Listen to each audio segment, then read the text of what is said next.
Carlos Alcaraz se défend après les critiques. Le joueur de tennis espagnol s'est exprimé sur sa défaite contre Djokovic à l'Open d'Australie, juste avant de débuter le tournoi de Rotterdam. Carlos Alcaraz est sur le point de commencer son parcours au tournoi de Rotterdam, où il espère décrocher son premier titre de la saison après un nouvel échec à l'Open d'Australie. L'Espagnol n'a pas réussi à battre un Djokovic en difficulté en quart de finale, ce dernier ayant dû déclarer forfait pour son match suivant en raison d'une blessure musculaire. Un match qui lui a valu de nombreuses critiques et qui l'a privé de l'opportunité de remporter le seul grand chelem qui lui manque, même s'il aura une nouvelle chance lors de la prochaine édition pour devenir le plus jeune joueur à compléter le grand chelem.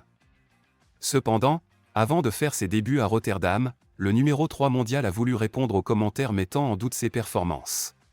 « Je ne pense pas que ce soit une occasion manquée contre Nova », a déclaré Alcaraz en conférence de presse à propos de sa défaite à l'Open d'Australie. « J'avais vraiment envie de gagner le tournoi et je sentais que c'était possible, mais Nova a joué un match incroyable.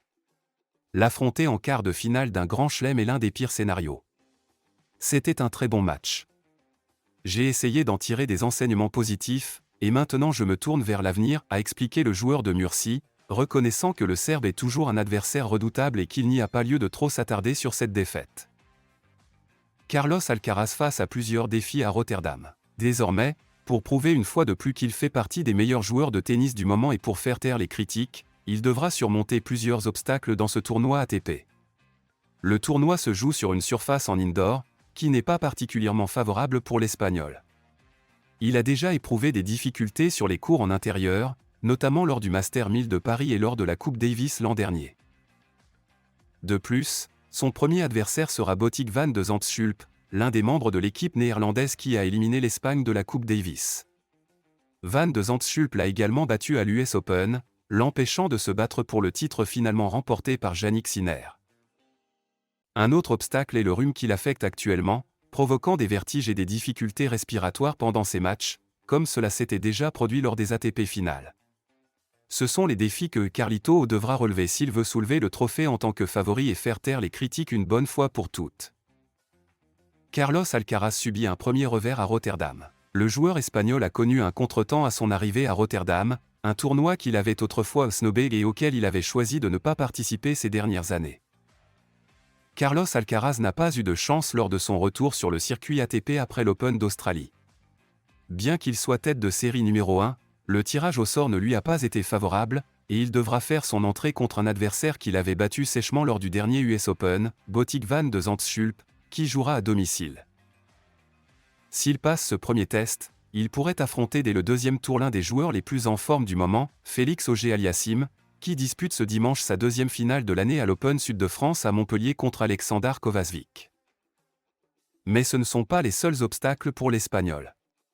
Il devra également battre des adversaires comme Holger Rune ou Roberto Bautista en quart de finale, et peut-être affronter Andrei Rublev, Hubert Hurkacz ou Jiří Lehečka en demi-finale. Les complications d'Alcaraz à son arrivée à Rotterdam. Originaire d'El Palmar, Alcaraz est arrivé malade à l'ABN AMRO Open de Rotterdam, souffrant d'un gros rhume depuis une semaine. De plus, il a rencontré un problème à l'aéroport de Rotterdam qui a retardé son arrivée. Après avoir avancé son vol d'une heure et demie, il est resté bloqué plus d'une heure à cause d'un problème de bagages.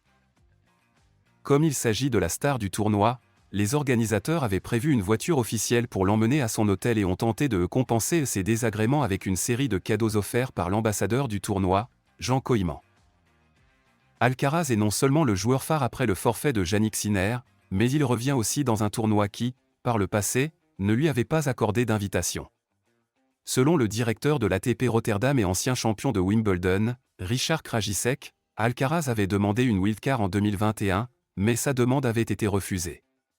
Peut-être est-ce la raison pour laquelle il a préféré jouer en Amérique du Sud pendant plusieurs années au lieu de venir aux Pays-Bas. Parfois, les choses fonctionnent, parfois non.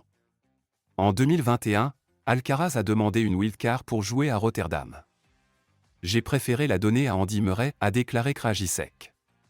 On ne veut pas que cela se reproduise et devoir dire non à un futur numéro 1, a ajouté l'ancien champion de Wimbledon. L'Espagne oublie Carlos Alcaraz. L'équipe dirigée par David Ferrer a brillamment réussi son premier tour de Coupe Davis, alors que le joueur de Murcie avait choisi de ne pas y participer pour éviter une surcharge de son calendrier. Après l'échec de novembre dernier au Martin Carpena Stadium, qui marquait aussi les adieux de Rafael Nadal, l'Espagne devait repartir de zéro dans sa quête du trophée de la Coupe Davis. Et elle a passé ce premier test avec brio. Malgré l'absence de leur star principale, l'Espagne s'est imposée avec un net succès, 1-3.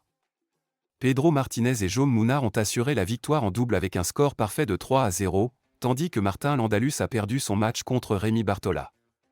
Après une telle performance, personne n'a ressenti l'absence du joueur de Murcie, ni sur le court ni en dehors. Je suis très satisfait en ce moment. Au début de la semaine, personne ne s'attendait à ce que l'on boucle la rencontre avant le double du dimanche, donc je ne pourrais pas être plus heureux du résultat final, a confié Pedro Martinez. Jaume Munar a également partagé son émotion, ce moment est très spécial pour l'équipe et pour moi personnellement. Avec Pedro Martinez, nous avons partagé tant de moments depuis les catégories juniors, et maintenant gagner ensemble en Coupe Davis est incroyable. Enfin, le capitaine David Ferrer a salué le travail de son équipe et a refusé de spéculer sur la prochaine rencontre, prévue en septembre, sans garantir la présence de Carlos Alcaraz. C'était ma première rencontre à l'extérieur en tant que capitaine, et nous avons réussi mieux que prévu. Pour l'instant, je veux juste savourer ce moment. On verra bien en septembre. Ferrer souligne que, au-delà du talent individuel, la cohésion d'équipe est essentielle pour réussir dans des compétitions comme la Coupe Davis. Si vous avez aimé cette vidéo, n'oubliez pas de vous abonner et de laisser un like. Ici, sur Tennis sans limite, nous nous consacrons à vous offrir le meilleur contenu pour le meilleur public. Nous proposons des analyses approfondies, des interviews exclusives et une couverture complète de tout ce qui touche au monde du tennis. Rejoignez notre communauté et vivez l'excitation des tournois avec nous. Raquettes de tennis et balle-feu.